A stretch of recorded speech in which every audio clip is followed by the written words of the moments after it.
All right, yesterday evening when we was getting ready to move, I noticed a problem with the corn head here. 2 fingers wide,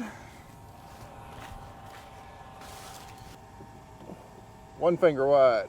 This whole frame up under here, you can see right here, this whole frame up under here for this row unit got bent. Most likely when our header trailer tried to use gravity to commit suicide by rolling down the hill and running into a big old dirt pile.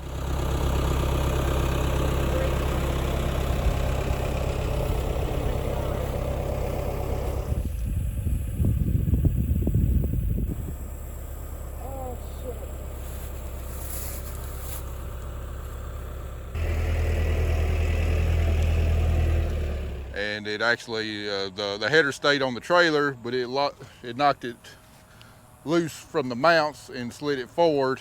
And I think part of that frame caught on that bracket on that bar and bent it. So we brought our come along and chains with us. We're going to see if we can pull it back semi into position, because you're probably looking about a 3 hours downtime to change that frame. So we're going to see what we can do with it in the meantime.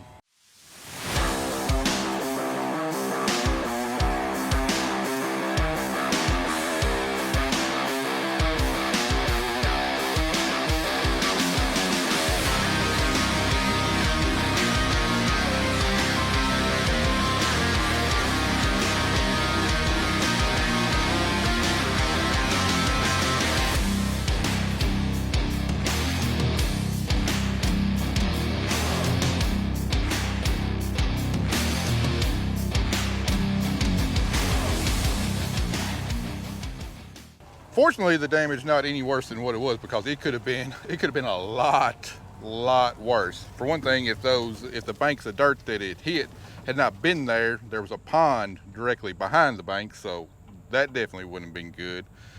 And then if it'd gone straight and not curved over towards the pond, it would kept going downhill and picked up more and more speed. And then there was a terrace before we got to the bottom, and it would have jumped it and probably completely dislodged everything. So it would have been real ugly. If only I had chocked the tires of the trailer, but as usual, I screwed up. Been in this business for quite a while, but I still seem to make the stupid mistakes for whatever reason. Maybe one of these days I'll learn before it kills me.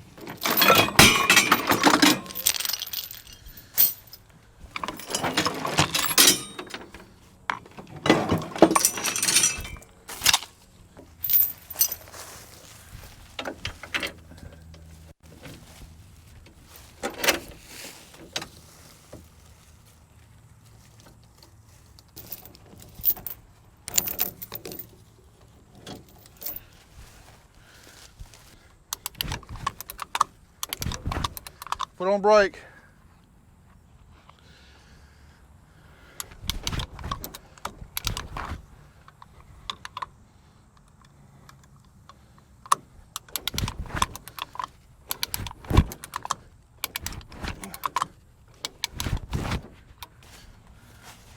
Crank on it a little bit there. I'll watch it.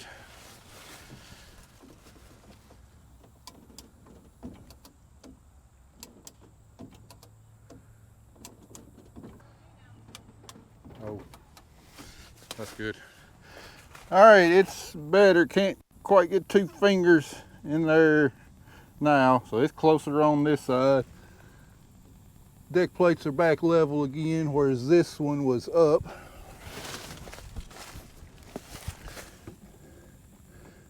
I got more than 1 finger in here. It's narrower on this side than this other, but it will work for now. And this deck plate's pretty much level, so as long as I don't screw it up anymore, this should get us through harvest, and then this winter we can replace that frame without any problem. All right, let's get this header on the trailer. Get moved right down the road. All right, y'all see that kind of orangish cloud of dust coming up? That cloud of orange right there is southern rust that's coming off the plant as it's going through the header. If you remember, we did spray our corn with a fungicide back in back around mid-July, but it only protected the plant for about 21 days. So southern rust definitely came in after the fungicide wore off, but by that time the corn was far enough along that it didn't do any damage, but it still grew on the plant while it was green after the corn had hit black layer. So it goes to show you, if we hadn't sprayed fungicide, imagine how bad it would have been and how much yield we could have lost. As it is, that's what we're doing, coming right here around the field edge. Woo! If we had sprayed with fungicide, it definitely would have been a lot lower. I literally only made it a third of the way around this small bottom, and we're already filled up. Now, how can I tell you it's allergy season without telling you it's allergy season? Look at all that ragweed pollen on the end of my header there. Now look at all that ragweed around the edge of the field. Allergy season's been pretty brutal so far. Zach said he can haul off about 12,000 bushels today. You think you're going to be able to get them loaded with 12,000? That's what I love, an enthusiastic team member. All right, Dylan Joyce threw down the gauntlet in his first corn harvest video. He said he wanted to see a red combine go through some kudzu and morning glories as good as his green combine did. Dylan, is that a good enough test for you? I ain't promising my auger won't wrap up, but I'll tell you it will go through the combine.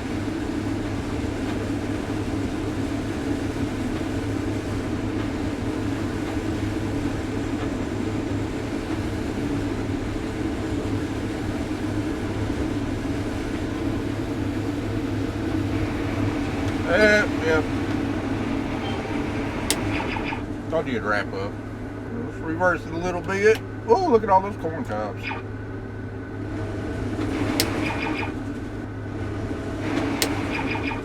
One more time, it'll make it through. One more time, it'll make it through.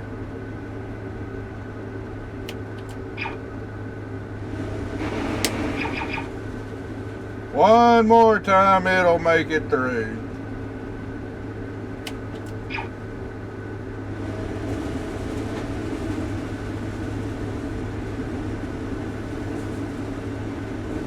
Didn't even hear the combine rumble.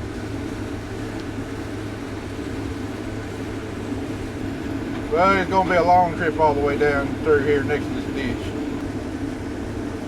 How about this, Dylan? Is this even better?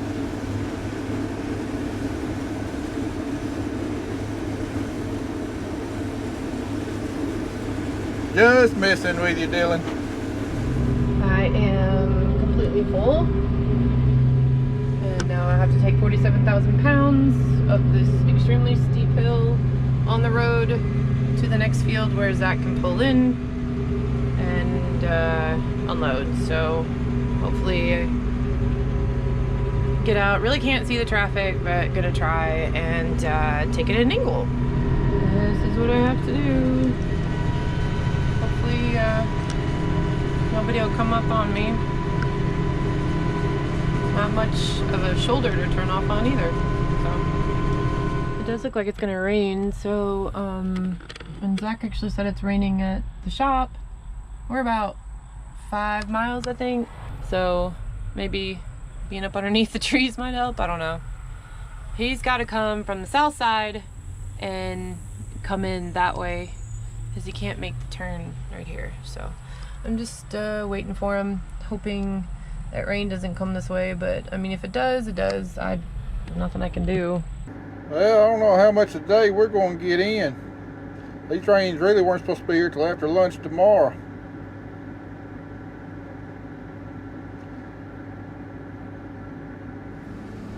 Let's see how full we can get her loaded up.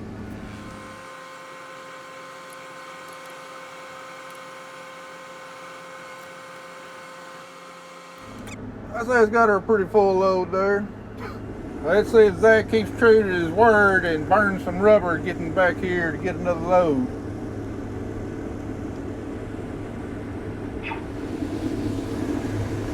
Yeah, those guys definitely ain't looking too friendly right there.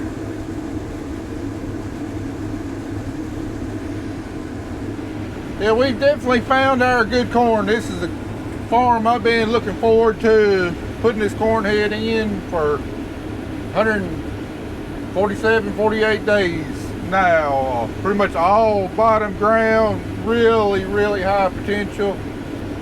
We got moved up, we got started up in Madison County yesterday, but it was some small cookie cutter fields.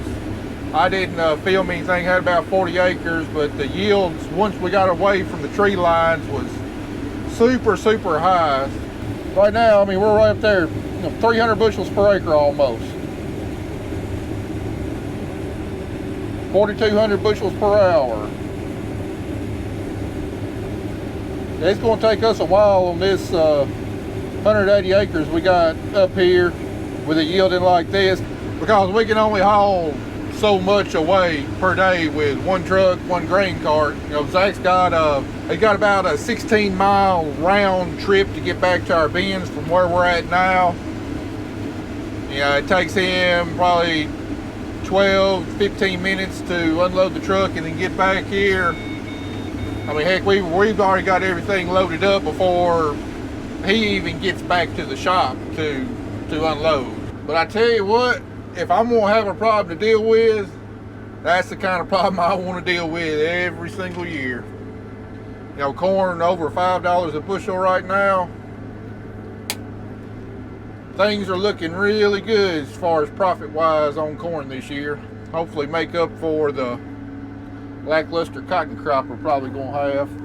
I was thinking, this corn, I knew the corn crop was going to be really good in some places, but I thought it'd kind of be uneven just because of the spring we had and the hard time the corn had getting up out of the ground. Pouring at the shop. Do what? It is pouring at the shop. Well, it ain't pouring here. It will in a few minutes. You better check radar. Anyway, what I was saying, I knew the corn was going to be really good in some spots, but I thought it would be very uneven. But it's definitely surprised me on the plus side. We're seeing really good yields from one end to the other. We got some thin areas of the field that just aren't going to make good corn. It doesn't matter if you got an irrigation rig on it. But overall, I'm super tickled with this corn crop. I think it's raining. I think it might just be raining just a little bit. And I still have stuff in the buggy, so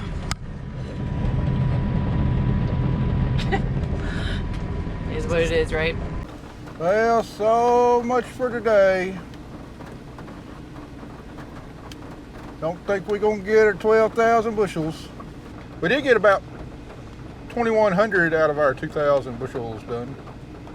About 15% of our daily goal. Not gonna get this corn crop out anytime soon. It's about 3.5 hours later. Probably only got maybe a 1/10 of an inch, 1,500 or so, not really sure. Enough to settle the dust on the ground, but anyway, still not looking too promising, but the rain is out of the immediate area for now, so I reckon we're going to try it again. I mean, the moisture on corn was already wet. Another 2/10 really not going to do much to it, so we're going to at least try and get this bottom finished up so we can get moved across the creek there, get started on that. My plan of getting 12,000 bushels done today is definitely wrecked, but maybe we can get another 2,000 bushels cut before we have to go home. It doesn't look like the rain affected our moisture. It's just right where it was, where we left off at. Man alive, look at those yields. We certainly don't want to leave these yields out in the field too awful long. You got big yields like this, you better get them out of the field as quickly as you can. While I expected to have some good spots of corn this year, seeing these kinds of yields really surprising me.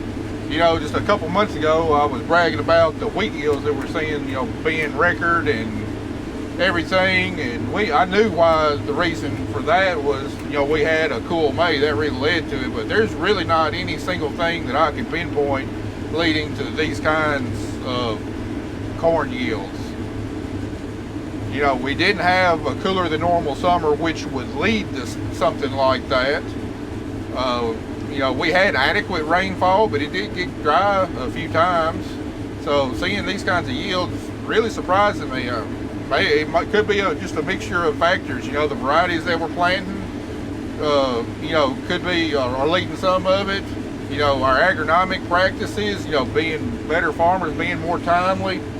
Sure, that's got something to do with it. And then, you know, multiple years of cover crops. Uh-oh, got a little cab corn there. But multiple years of cover crops and chicken litter applications got to be a big part of it too. And seeing these kinds of yields really lifts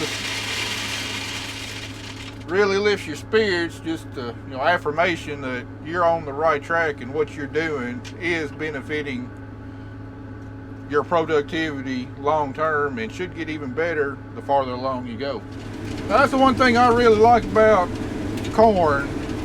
You know, you can get a shower like what we got, and because corn is such a real hard, dense kernel, and it's also got the husk covering it, you know, it really doesn't pick up moisture very well at all. Whereas like your wheat and your soybeans, heck, if you have high humidity for the day, the moisture will rise on it. So you get after getting a shower like what we got, you know, as soon as the stalks dry out, you can go right back to harvesting again. Well, not everything on this farm is 300 bushels per acre. We got a real thin hill up here, real short corn. Only doing 180, 190, something like that, 170. Can't have everything 300 bushels an acre. But still, for this type of ground, that's pretty dang good. As I'm sure y'all figured out already, I show the bad with the good. I don't ever just tell the coffee shop numbers.